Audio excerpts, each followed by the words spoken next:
Damai sejahtera Allah yang melampaui segala akal, itulah kiranya yang menyertai hati dan pikiran saudara di dalam nama Kristus Yesus Tuhan kita. Saudaraku yang dikasihi oleh Tuhan, kita akan membaca dan merenungkan firman Tuhan dalam memperingati peringatan kematian Tuhan Yesus. Kita akan membaca firman Tuhan dari kitab Lukas pasal yang ke-23 ayat 44 sampai dengan ayat yang ke-48. Demikian firman Tuhan. Ketika itu hari sudah kira-kira jam 12. Lalu kegelapan meliputi seluruh daerah itu sampai jam 3. Sebab matahari tidak bersinar dan tabir bait suci terbelah dua. Lalu Yesus berseru dengan suara nyaring, "Ya Bapa, ke dalam tangan-Mu kuserahkan nyawaku." Dan sesudah berkata demikian, ia menyerahkan nyawanya. Ketika kepala pasukan melihat apa yang terjadi, ia memuliakan Allah, katanya, "Sungguh orang ini adalah orang benar." Dan sesudah seluruh orang banyak yang datang berkerumun di situ untuk tontonan itu, melihat apa yang terjadi itu, pulanglah mereka sambil memukul-mukul diri. Demikian firman Tuhan. Saudaraku yang dikasihi oleh Tuhan, setelah Yesus ditangkap, bahkan sampai dia mati di kayu salib, tidak lagi banyak kata-kata pengajaran yang diucapkannya.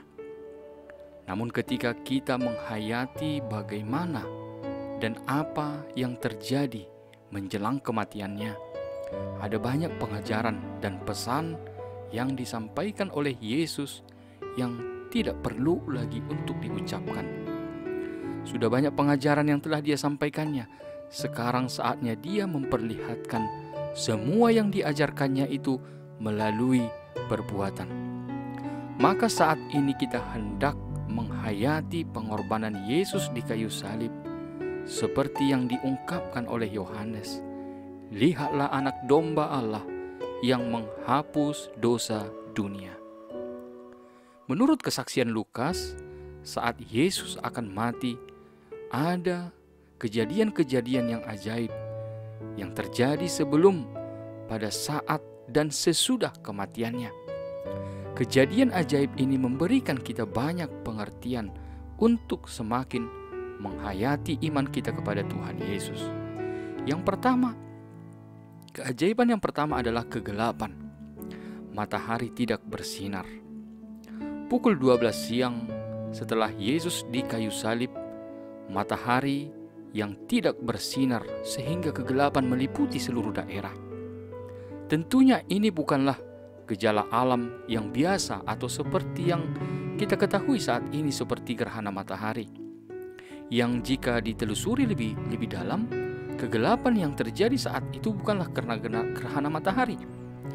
Namun ini adalah suatu kejadian yang sungguh ajaib yang diperlihatkan Allah kepada dunia ini, untuk memberikan kepada kita pengertian bahwa dunia telah kembali kepada keadaan yang semula, yaitu gelap gulita yang menutupi samudra raya. Yesus yang adalah terang sejati, terang bagi dunia ini akan mati, dan ini diperlihatkan melalui matahari yang tidak bersinar menjelang kematian Yesus. Seperti yang pernah dikatakan oleh Tuhan Yesus, hanya sedikit waktu lagi terang ada di antara kamu. Selama terang itu ada padamu, percayalah kepadanya, supaya kegelapan jangan menguasai kamu. Akan tetapi, kita juga mengingat perkataan Yesus, sesungguhnya jikalau biji gandum tidak jatuh ke dalam tanah dan mati, ia tetap satu biji saja. Tetapi jika ia mati, ia akan menghasilkan banyak buah. Bahwa terang sejati itu memang akan mati, tetapi melalui kematiannya itu, terang sejati itu telah ada dan tinggal dalam dunia ini, dan bangkit menjadi terang yang sejati untuk menuntun setiap orang kepada kebenaran. Melalui kematian dan kebangkitan Yesus, dimulailah kembali kehidupan yang baru, hidup baru, sehingga kita menjadi ciptaan yang baru di dalam Yesus Kristus. Sehingga keajaiban yang Tuhan perlihatkan melalui kegelapan yang terjadi saat Yesus akan mati mengingatkan kita bahwa Yesus yang mati di kayu salib adalah terang bagi kehidupan kita. Betapa gelapnya hidup kita tanpa Yesus. Kehidupan ini ada hanya karena terang yang dijadikan oleh Tuhan. Tanpa terang dari Tuhan, tidak ada kehidupan. Dan terang yang sejati, sumber dari segala terang adalah Yesus yang akan menerangi hidup kita. Terang yang akan menyertai kita kepada kehidupan yang baik yang telah Tuhan sediakan bagi kita. Betapa gelap dan suramnya kehidupan kita ini tanpa Yesus yang ada di dalam hidup kita. Hanya karena Yesuslah kita mempunyai harapan, semangat, kekuatan menjalani hidup ini. Dia yang selalu ada untuk kita, yang menyinari jalan yang akan kita jalani. Kemudian keajaiban yang kedua adalah tabir bait suci terbelah dua. Tabir bait suci sebagai penutup ruang Maha Kudus yang menjadi tempat kehadiran Allah. Tidak seorang pun boleh masuk ke dalamnya selain imam besar. Itu pun hanya boleh sekali dalam setahun. Tabir pemisah itu menjelaskan tentang adanya jarak yang memisahkan manusia berdosa dengan Tuhan yang kudus. Seperti yang dikatakan di Yesaya 59 ayat 2. Tetapi yang merupakan pemisah antara kamu dan Allahmu ialah segala kejahatanmu. Dan yang membuat dia menyembunyikan diri terhadap kamu sehingga ia tidak mendengar ialah segala dosamu. Segera setelah kematian Tuhan Yesus, tabir yang ada di bait suci itu terbelah, yang hendak menjelaskan bahwa jalan masuk ke tempat Maha Kudus sudah terbuka. Melalui kematian Tuhan Yesus menunjukkan bahwa Tuhan Yesus telah memenangkan kita dari dosa yang memisahkan kita manusia dengan Tuhan yang Maha Kudus. Dengan mengambil beban dosa dan menanggung hukuman atas dosa manusia, Yesus telah menyingkirkan pemisah antara Allah dan manusia. Dosa tidak lagi menjadi penghalang antara manusia dengan Tuhan, sebab karena kasih Allah yang besar telah menyerahkan anaknya yang tunggal menjadi korban pendamaian Allah dan manusia. Di dalam nama Yesus, setiap orang dapat berjumpa dan berkomunikasi dengan Allah yang kudus tanpa perantaraan orang kudus ataupun melalui tempat kudus. Sebagaimana yang dikatakan oleh Paulus di 1 Korintus 3 ayat 16. Tidak tahukah kamu bahwa kamu adalah bait Allah dan bahwa roh Allah diam di dalam kamu? Perjumpaan, persekutuan, dan komunikasi kita dengan Allah tidak lagi melalui perantaraan, tetapi justru tubuh kita telah menjadi bait Allah yang kudus, sebab rohnya yang kudus telah dicurahkannya kepada kita. Allah telah membuka dirinya, menunjukkan jalan kudusnya, supaya kita datang menghampiri kekudusannya.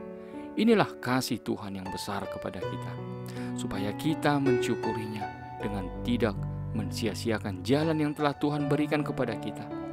Dalam diri kita ada Allah yang penuh kasih, yang mau mendengarkan doa kita setiap saat, yang mau menuntun kita di dalam setiap langkah kehidupan kita.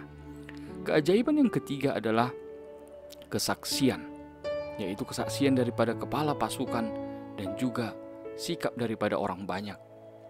Kepala pasukan itu dengan jelas mengetahui bagaimana proses penderitaan sampai dengan kematian Tuhan Yesus. Dari semua apa yang mereka lakukan untuk mengeksekusi Yesus, sikap dan ucapan Tuhan Yesus di kayu salib, dan juga kejadian-kejadian alam yang mengikutinya setelah kematian Yesus, pada akhirnya kepala pasukan itu mengungkapkan perasaannya tentang Tuhan Yesus dan berkata, "Sungguh orang ini adalah orang benar." Kepala pasukan tentu mengetahui orang-orang seperti apa yang memang pantas mendapatkan hukuman mati di kayu salib. Ungkapan kepala pasukan itu hendak menjelaskan bahwa dari semua proses yang telah terjadi hingga Yesus mati, bahwa Yesus memang adalah orang benar yang tidak selayaknya mendapatkan hukuman mati di kayu salib. Dia sendiri yang mengepalai proses pengeksekusian Tuhan Yesus saja akhirnya dapat mengakui bahwa Yesus adalah orang benar yang mati tersalib. Apalagi kita saat ini yang telah mengimani Yesus sebagai Tuhan dan Juru Selamat. Kita telah belajar banyak memahami dan mengenal Yesus. Sesungguhnya iman kita semakin bertumbuh bahwa Yesus telah mati di kayu salib bukan karena dosa dan kejahatannya, tetapi adalah karena dosa dan kejahatan kita. Yesus telah menjadi korban dosa dan kejahatan kita. Tidak hanya kepala pasukan itu, tetapi juga seluruh orang banyak yang menyaksikan penyaliban Tuhan Yesus merasakan duka atas kematian Yesus. Mereka memukul-mukul diri seakan menyesalkan apa yang telah terjadi. Mungkin dari mereka ada yang telah meneriakkan untuk menyalibkan Yesus, memaki dan menertawakan Yesus. Namun semua yang mereka lakukan itu dibalas Yesus dengan perkataan, "Ya Bapa, ampunilah mereka, sebab mereka tidak tahu apa yang mereka perbuat." Terkadang kita bisa seperti kepala pasukan itu, atau seperti orang banyak itu, ketika kita menertawakan, menghina Yesus yang sudah tersalib untuk keselamatan kita melalui dosa-dosa yang kita perbuat. Yesus yang sudah mati untuk keselamatan kita, namun kita menghina Yesus dengan dosa dan kejahatan kita. Maka saat ini kita mengingat kembali pengorbanan Tuhan Yesus yang telah mati di kayu salib. Seharusnya kita menyesal dan memukul-mukul diri kita atas dosa yang telah kita perbuat. Jika mereka yang tidak mengenal siapa Yesus dapat menyesal, apalagi kita yang telah mengetahui apa sesungguhnya yang telah Tuhan Yesus lakukan dengan mati di kayu salib. Kita dituntun agar kita semakin menghidupi pengorbanan Yesus dengan sungguh-sungguh mau hidup dalam pertobatan. Kita hendak menyadari betapa besar kasih Tuhan bagi kita. Tuhan tidak ingin dosa membuat kita menderita, sehingga Dia mengorbankan dirinya mati di kayu salib menjadi korban upah dosa kita. Kitalah yang selayaknya mati karena dosa, tetapi kita bersyukur kepada Tuhan yang telah memberi kita keselamatan dari maut. Maka apakah yang dapat bisa kita ungkapkan sebagai syukur kita atas pengorbanan Yesus di kayu salib? Tuhan telah menganugerahkan kepada kita hidup yang baru, hidup yang tidak dikuasai oleh dosa. Maka jangan lagi kita kembali dikuasai oleh dosa, tetapi tetaplah kita terus-menerus hidup dalam pimpinan Tuhan untuk hidup di dalam kekudusan. Saat kematian Yesus, Dia berseru, "Ya Bapa, ke dalam tangan-Mu kuserahkan nyawaku." Hal ini menjelaskan bahwa Yesus telah melakukan misi yang dikerjakan Bapanya, menjadi korban pengampunan dosa manusia. Yesus telah menjadi korban pendamaian Allah dan manusia. Maut yang menjadi upah dosa telah ditanggung oleh Yesus dalam kematiannya. Sekarang anaknya menyerukan kepada Bapanya untuk menyempurnakan rencananya dengan menyerahkan nyawanya kembali kepada Bapanya, yaitu ke tangan Bapa yang menciptakan kehidupan dan alam semesta, tangan yang berkuasa atas kehidupan ini. Kemudian kita dapat melihat kata "kuserahkan nyawaku", bahwa Yesus menyerahkan kembali nyawanya kepada Bapa yang telah mengutusnya setelah tubuhnya mati. Tetapi makna kata menyerahkan di sini adalah menyimpan, menitipkan atau mendepositokan, bahwa Yesus menyerahkan nyawanya kepada yang dapat dipercaya, yaitu pencipta kehidupan. Sehingga dari sini kita dapat mengerti ucapan Yesus yang mengatakan bahwa Ia akan dibunuh dan akan dibangkitkan pada hari yang ketiga, bahwa tubuh Yesus adalah benar-benar mati, namun nyawanya diserahkan atau dititipkan kepada Bapa yang berkuasa atas kehidupan ini, agar Bapanya menyempurnakan keselamatan yang telah dirancangkannya dengan membangkitkan Yesus pada hari yang ketiga. Sehingga kita hendak menghayati kematian Tuhan Yesus di kayu salib adalah tanda dan bukti kasih Allah kepada kita. Upah dosa kita telah turut dibawa dalam kematian di kayu salib. Yesus yang tersalib bukan karena dosanya, tetapi untuk menanggung dosa kita. Maka sekarang sama seperti Yesus yang menyerahkan nyawanya kepada Bapaknya, demikianlah juga dengan kita. Setelah dosa kita telah dibawa Yesus dalam kematiannya, maka kita juga menyerahkan nyawa kita kepada Tuhan. Sebab seruan Yesus di kayu salib ini adalah, walaupun diucapkan pada saat kematian Yesus, namun ini adalah seruan kehidupan, seruan iman yang hidup untuk kita imani. Supaya kita menyerahkan hidup kita ke tangan Tuhan, kita mempercayakan dan menyerahkan hidup kita kepada sumber kehidupan, sehingga kita memperoleh hidup yang sejati. Tuhan yang menciptakan kita, yang memberi kehidupan kepada kita. Tuhan Yesus yang telah membuka jalan kepada kita supaya kita tidak menjadi anak yang hilang, tetapi supaya kita datang kepada Bapa yang mengasihi kita. Jangan kita menjauh dari Tuhan, tetapi datanglah kepadanya sampai Dia mengorbankan anaknya yang tunggal, hanya supaya kita dapat merasakan, menikmati segala kebaikan daripada Bapa yang menciptakan kita. Selamat menghayati pengorbanan Tuhan Yesus untuk keselamatan dan dosa kita. Tuhan Yesus memberkati.